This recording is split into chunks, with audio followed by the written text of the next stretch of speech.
It's great to have you with us from wherever you're tuning in from. For more information about Elevate Church or to contact us, head to our website elevatechurch.me and take us wherever you go by downloading our Elevate Church AU app. We hope this message inspires and helps you to take your next steps in your journey.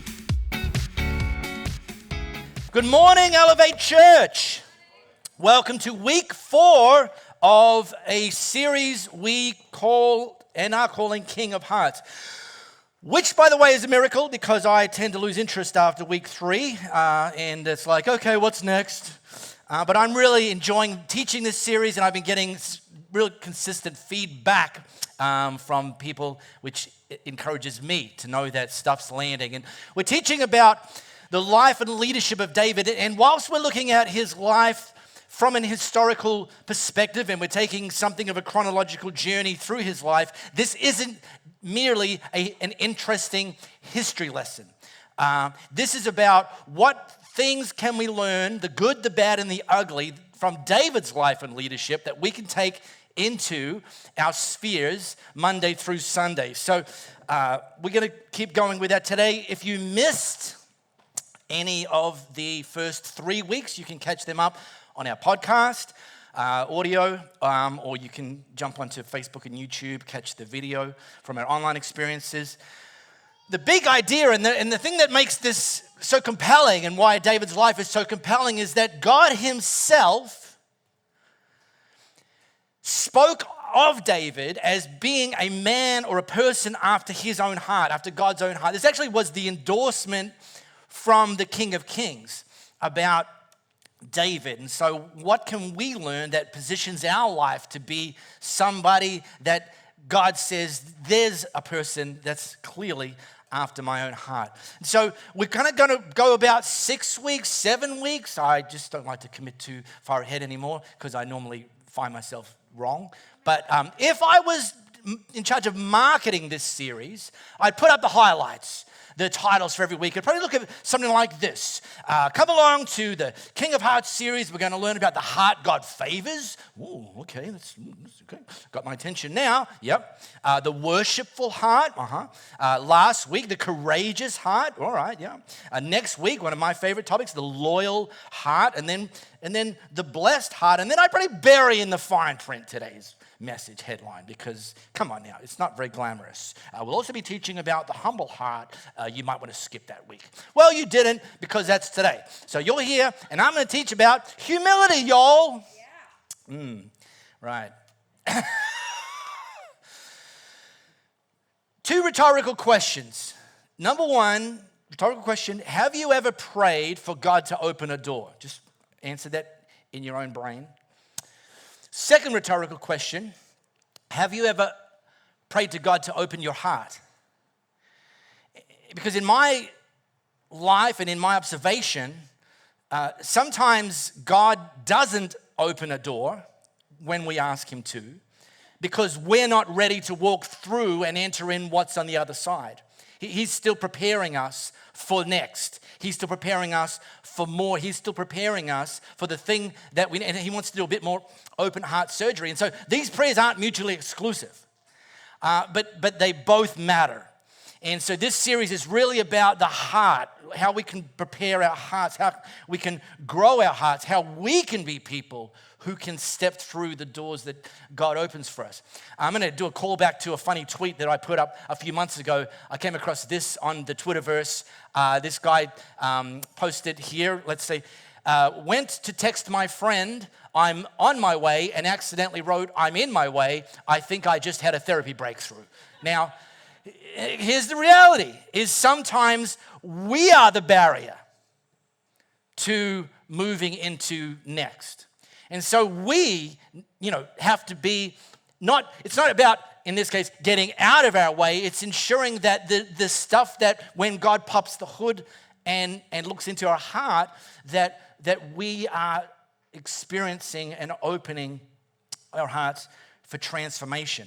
And here's the thing, people. You all know this, but I'm going to say it anyway. One of the biggest barriers to moving forward in our hearts is this thing called pride.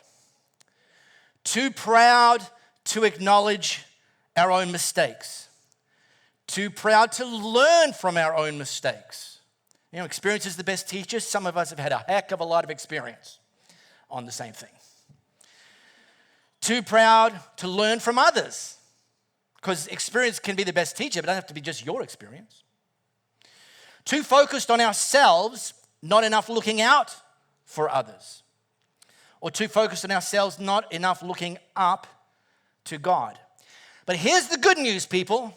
There is an antidote, and it's available to everybody. The antidote to pride is the H word, humility.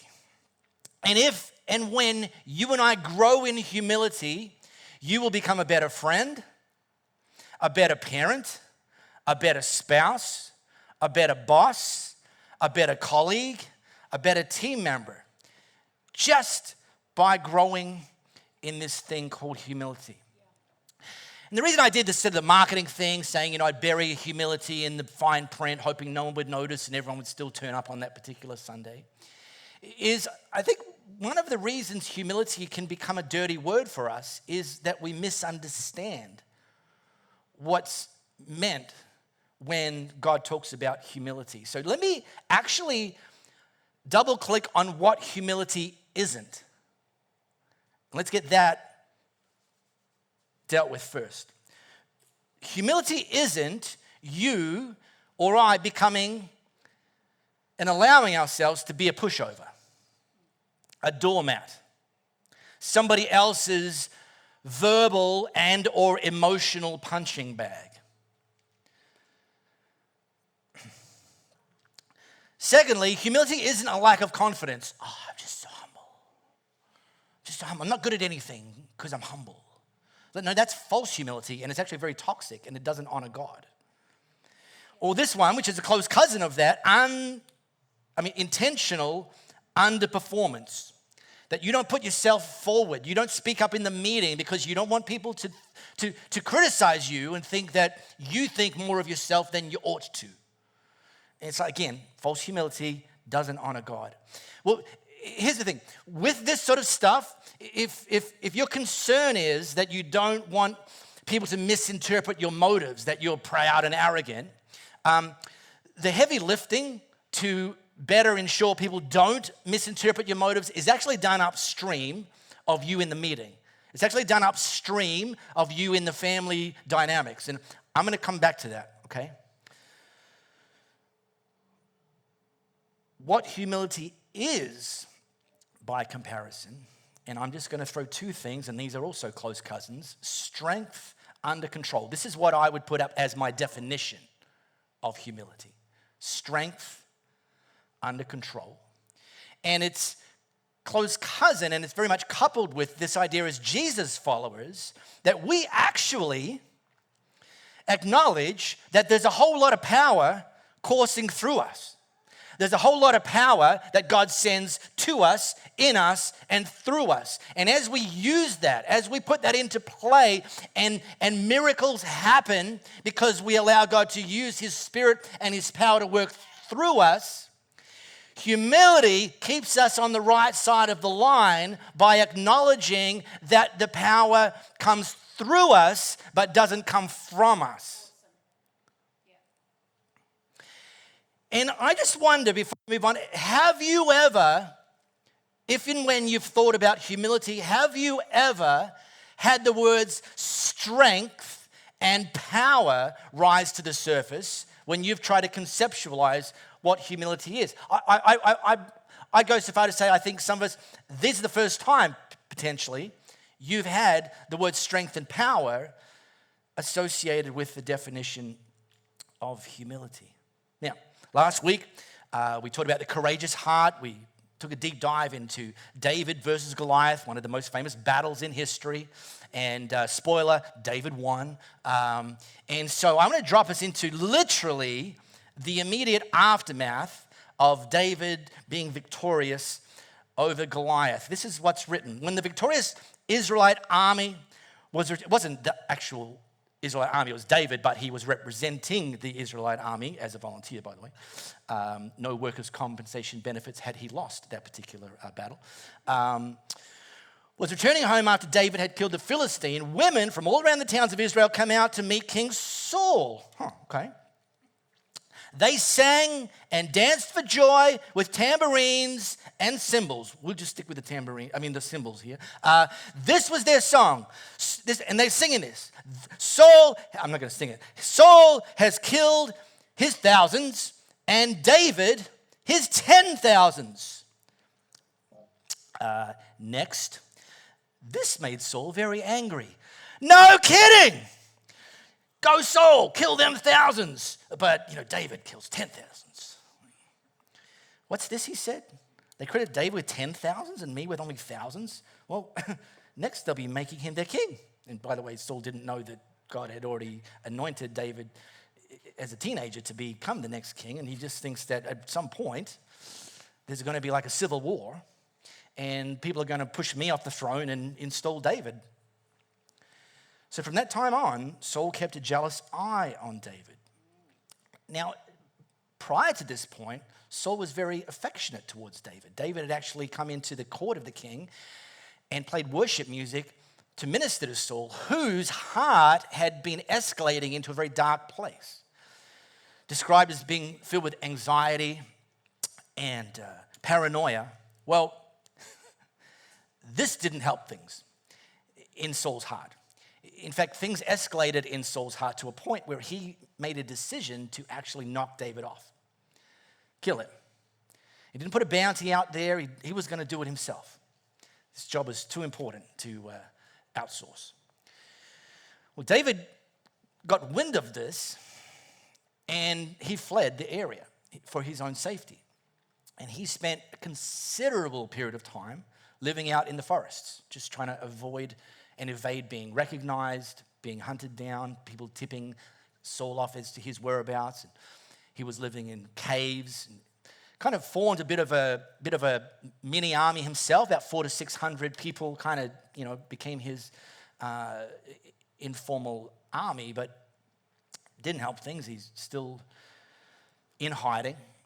And at one point, Saul did get a message that they had discovered David's whereabouts. And so Saul assembled 3,000, not 300, like Jared Butler, 3,000 of his top army people to go to this area where David had been identified and literally kill him. So you can think it's 3,000 soldiers plus all of the supplies and it's a big deal. This convoy's approaching the area, the forest area where David and his people were hiding, and they would have, heard Saul's army coming, and so they actually retreated into a cave. Saul, at some point, as they're coming through this forest, Saul needed to go to the toilet. Yes, even kings need to go to the toilet. So you can't just drop your robes in front of everybody. He kind of went up to the hill and he actually backed into a cave to do his ablutions. He coincidentally chose the cave that David and his men were hiding in. It might have been the only cave in town, we don't know. Backs in, it's dark. Takes off his breeches and squats down and starts scrolling Instagram. Anyway, you can picture the rest. And David's men, hiding back in the cave, whispered to David, wow, this is incredible. God has delivered King Saul into your very hands. I mean, wow. We've been praying for that. I mean, we've been on the run from this guy. Fear for our lives for months, potentially even years at this point. And now there's King Saul in the most vulnerable position he could have ever found himself. His people they were out of sight. That was the whole point. And so, unsurprisingly, David did exactly what you'd expect him to do at this point. So David crept forward and initially cut off a piece of the hem of Saul's robe. And I mean, don't read this, visualize this, Hollywood style. It's like he didn't just go for the jugular. This is going to be one of those slow burn killings. Maybe a bit of torture involved. Maybe, Saul's been making his life miserable for a very, very, very long period of time. Maybe get a little bit of that back. And there you are. Well, stay tuned. I'm going to come back to that. Hey, for the last few weeks, we've been highlighting that you and we can now, in the Bible app, set Elevate Church as our church. And a bunch of you have done that already. We see the metrics on that. We don't know who, but we just know numbers-wise. You can do that now. Just simply open your camera app, scan this code, and it'll set Elevate as your church. And the main feature we're using that they've implemented initially is we can put a featured Bible reading plan. And if you set Elevate Church as your church, it'll be there literally waiting for you every Monday morning.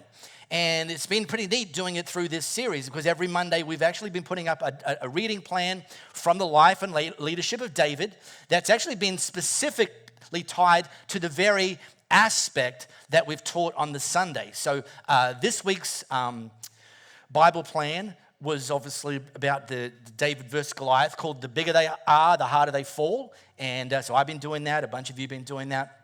Tomorrow we'll put in a Bible plan around what we're teaching today. So there's that. Now, also we made it a bit easier to jump into the Bible verse that we're reading off. So you can use the same phone, same camera app. Just open Zoom if you're probably in row 3 and backwards. I don't know. It'll take you to this thing. 1 Samuel chapter 24. You can manually open that. You can even have a paper Bible and open that to 1 Samuel chapter 24. As you're doing that, just remember, here's the situation.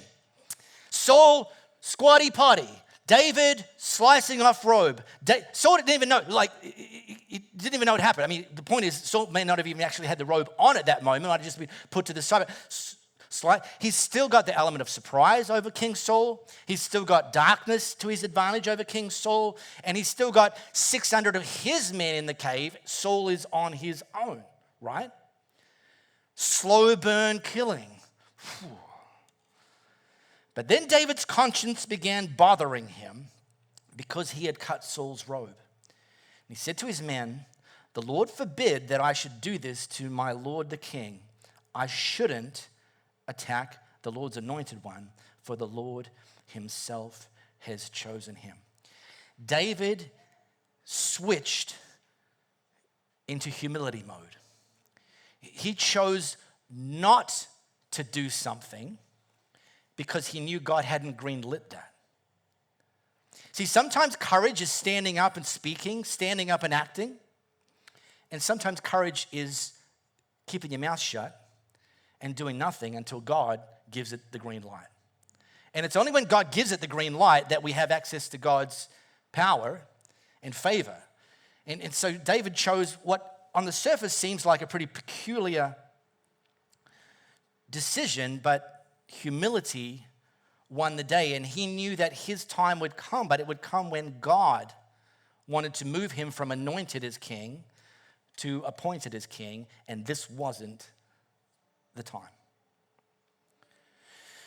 So the starting point for any of us to growing in humility has to be, say, God, I'm going to pop the hood and I want you to do the stuff in my heart. Okay, that's one side of the coin. There's another side of the very same coin, okay, when it comes to humility.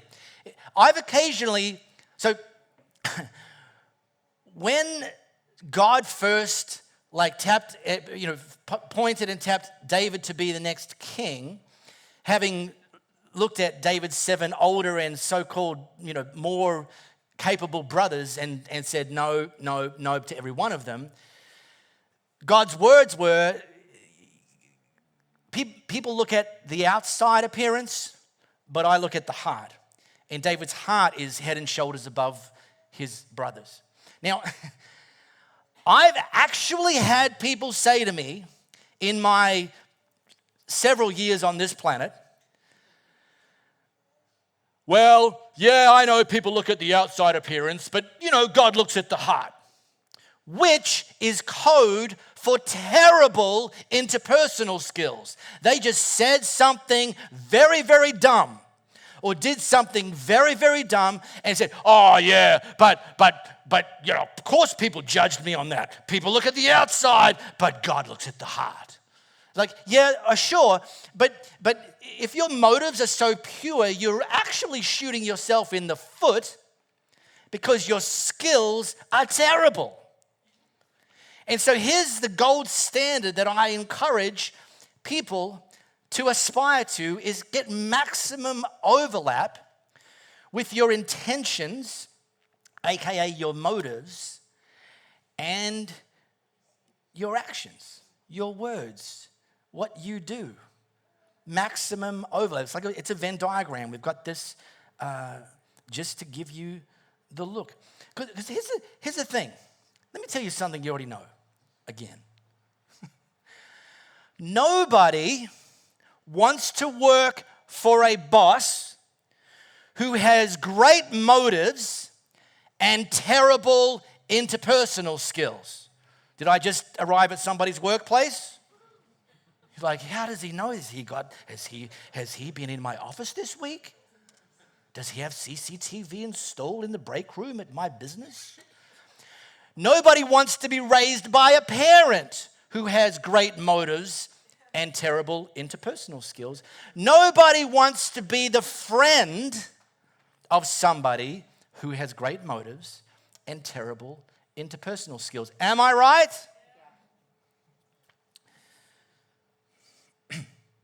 So, in the time we have, here's Marco's practical tips on how you can become more humbler.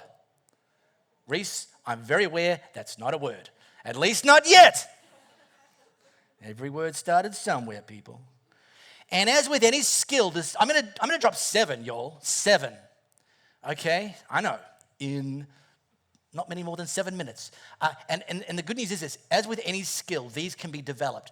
I think some of these will come more naturally to some people than others, but they're not out of reach for anybody.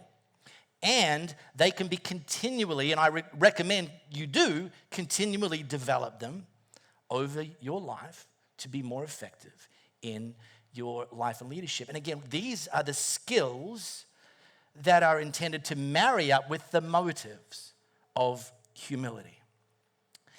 Here's the first one, consistently serve others.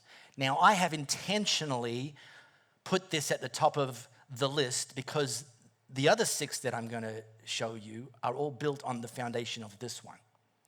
So you can't skip this step. It will actually reduce the effectiveness of the others. So, and I know this is true not just from my life and experiences. Louisa, aka Wifey, is brilliant at this. For example, a couple of months ago, Louis comes home with a bottle of wine, and I'm thinking, woohoo! And he's like, nope, it's not for you. And a card, and I'm like, well, that was terribly disappointing. And she shares with me that one of her colleagues, not someone in her team, not someone in her direct report line, but just somebody like adjacent to her in the school setting that she works in, had been humiliated by a parent.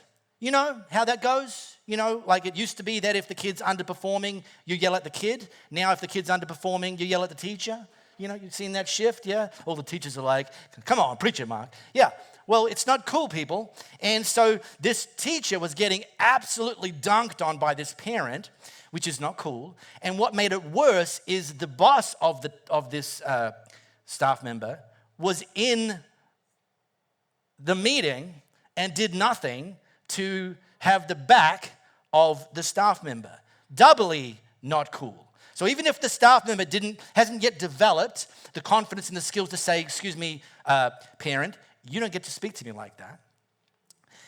They might not be there yet, but boss person really needs to step in at that moment and say, you don't get to speak to my stuff. But that didn't happen. And so this colleague of Louisa's spends the rest of the day in tears, found out spend the whole night, crying herself to sleep as you could expect.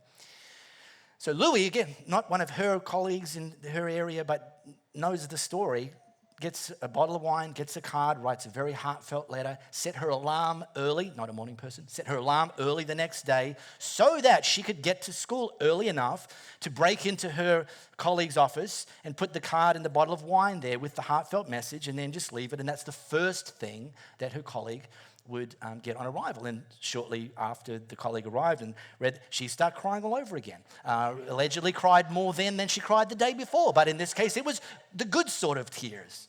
And look, Louie, she does this stuff all the time. It is a very, very expensive line item in our monthly budget. But here's the thing. If and when Louie has to have a coaching or a clarifying conversation with any of the people in the staff there, they don't call her motives into question ever because she's done the heavy lifting upstream to establish her motives, that she's there for others. So this is number one for a reason. Here's number two. The rest aren't in any particular order. That one is. Here's number two. Don't be a know-it-all. Now, because I don't know it all, I don't know everything about you all, but here's three things I do know about you all. Number one, fact, you don't know it all. Fact number two, everyone in your sphere knows that you don't know it all. And here's fact number three, nobody likes a know-it-all. So, surrender the fantasy and instead have a high question to statement ratio. Ask people, get wisdom from, and if you don't know, there's a thing that's crept into our culture. If you don't know, you have to pretend that you do. And I'm like, no, you don't have to pretend that you do. Literally use the words, I don't know. If it's important enough, put a comma on and say, let's find out, shall we? And if it's not important, just say, I don't know. And I don't know. Number three, don't care who gets the credit. See, if you're in a workspace, family setting, workspace probably is one of the more obvious ones. And it is about getting, let's put the next one up, it is about who gets the credit. Then, next one. Media operator, awesome. Here it is, number three. Don't care who gets credit. If the emphasis is on caring about who gets the credit, then you come away from meetings pointing to the best person, but not necessarily walking out of the meeting with the best idea. Here at Elevate, one of our guiding philosophies is best idea wins. Now get this. Very occasionally, I have the best idea. Doesn't happen often, but it does happen. And when I do, I'm like, good job, Marco. And my idea gets put into production. Fantastic. But not because it was my idea, but because it was the best idea. There are other meetings where someone else, most of the time, has the best idea, and we say, let's do that. That's the best idea. Sometimes their idea kicked out the existing idea, which was once my idea. My idea got made redundant. How rude. But not at all. And the only exception to this, especially if you're a leader, give the credit to the person who came up with the best idea. Brag on them, but again, you're bragging on them for coming up with the best idea. You're not saying everyone else is a useless pile of... Number four, be approachable, not defensive. Now again, doesn't mean you have to be a doormat or a punching bag or a pushover, okay? One of the things, by the way, I'm a recovering defenseaholic. I used to be so defensive, Yeah, and my default was like, just, punch back. Punch me, I'll punch you. And it just, by the way, have you ever done that? Things just escalate. And actually what happens is the very issue that was meant to be on the table falls off the table, and the issue that's now on the table is about who should stop punching first and how quickly should we try to kiss and make up later. So what I learned is to be approachable, not defensive, is I don't have to agree with everything you're telling me. And I'm confident now to say that to you, okay? Because agreement, let me swap this around. Understanding is not the same as agreement. You follow? We've blurred the lines in our current culture. See, you could explain to me why you think something, why you have a position on something, and I can understand why you got to that place, but I don't actually have to agree, and I don't have to join your position in that space. I've had people say, this is the classic one, right? When I say, yeah, I understand, but I don't agree. This is the classic that I get thrown every now and then. Well, you weren't listening.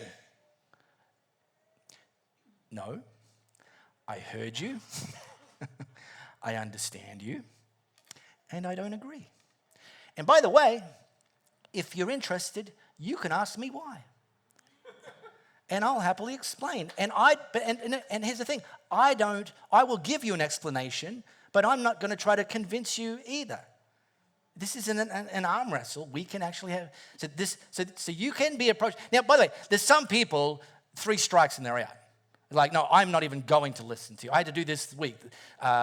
Somebody sent me their third, they've sent me 3 emails in the last 12 months, and all 3 of them were highly toxic.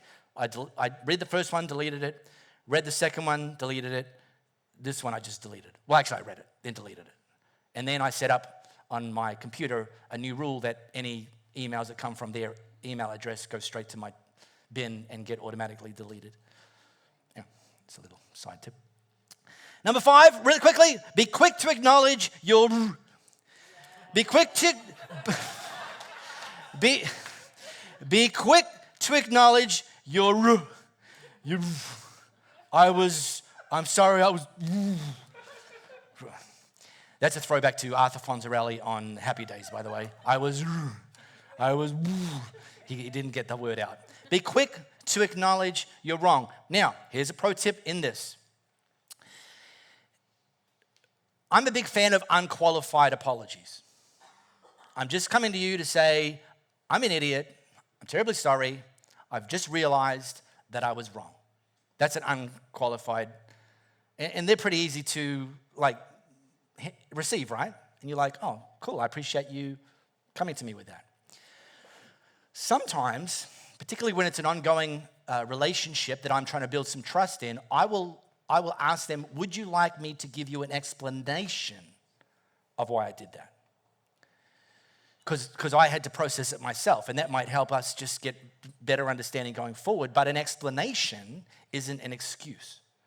So I'm still not giving you a qualified apology. I'm giving you an unqualified apology, but I just thought it might be helpful for us in our friendship, working relationship, whatever. If I just explain, and it could be like, Junior vomited on the car seat when I was in the kiss and cry zone at school dropping him off this morning, and when I came to work, I just lost it because emotionally, and I hadn't had much sleep the night before. Again, I'm sorry, I shouldn't have said what I said. I have no excuses for that, but I just thought it might help if you understand the why behind my actions. So there is that. All right, here's 2, and this is This is 2 sides of the same coin. Number 1, speak life to others. And I bang on about this all the time. It's like the old saying. You know the saying? If an encouraging thought forms in your mind, but you don't say it, did it really form? That's the saying, right? Well, I just made up a new saying. How's that? See, we live in an increasingly transactional culture where some of the people in your sphere, you only hear from them when they want something. You only get a text from them, an email from them, occasionally a phone call when they want something. And that's okay. If you've got something they want, there's nothing wrong with that. But if your relationships devolve to it's just an exchange culture of requests, we're missing a huge opportunity. Whereas encouragement is described as oxygen to the soul. That we speak life to people and it actually pumps their hearts up. It adds value to their lives. And again, this is the upstream heavy lifting, because occasionally in life and leadership, you might need to have if you're the leader, what I call a coaching conversation. Or if it's more of a peer thing or a family thing, I call it a clarifying conversation. I don't use the word conflict because I don't think things have to be confrontational, but clarifying. Now, some schools of leadership teach what's referred to as the turd sandwich. They don't use the word turd. They use another four-letter word starting with S, ending with T, adult word, and it means the same as turd, but there it is. Anyway, and it's taught. And is anyone, sorry, don't answer that. Was anyone heard that, the turd sandwich? All right, sure, yeah, a few of you have. All right, cool. And the basic idea is when you have to have this coaching or clarifying conversation, approach the person, say something nice, serve the turd, and then say something nice. And allegedly, that's meant to make the turd more palatable. This turd is delicious because it's sandwiched between two slices of encouragement. Has anyone ever been served up a turd sandwich by somebody? Was it delicious? Did it leave a sweet aftertaste? No, absolutely not. It is terrible advice. The better play is the upstream play. Be known as somebody who consistently serves people and speaks life to people. So that if and when you have to have a clarifying conversation, that person will likely be less defensive, more receptive, and actually, best case scenario, receive what you've brought them as a gift. Not a turd. Anyway.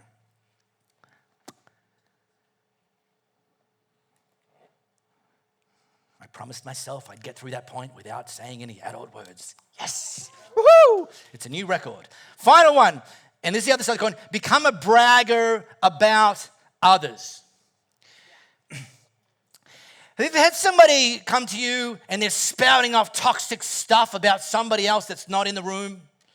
And then they walk away and you think to yourself, holy smokes, I wonder what they say about me when I'm not in the room. Let me solve the mystery for you. They say stuff like that about you to other people when you're not in the room. Life lesson. People who gossip to you will gossip about you. Because the issues aren't the issues, they are the issue. Habit, toxicity is the issue, right? But do you know it cuts both ways? What if you are known about as the person that you're in a room and somebody who's the topic of conversation isn't in the room and you speak about them in a positive way? And they're not there to defend them. No, what? Hang on, I got that wrong. They're not there, but that's not the point. And the people in the room that you're bragging about someone else who's not in the room think to themselves, holy smokes, I wonder what they say about me when I'm not in the room. And the others say, they say all that sort of stuff about you as well.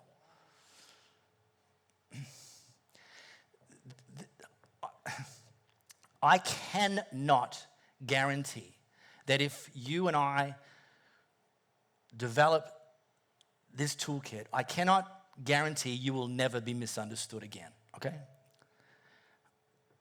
I will go as far as to almost guarantee over the long arc of time, you will be less.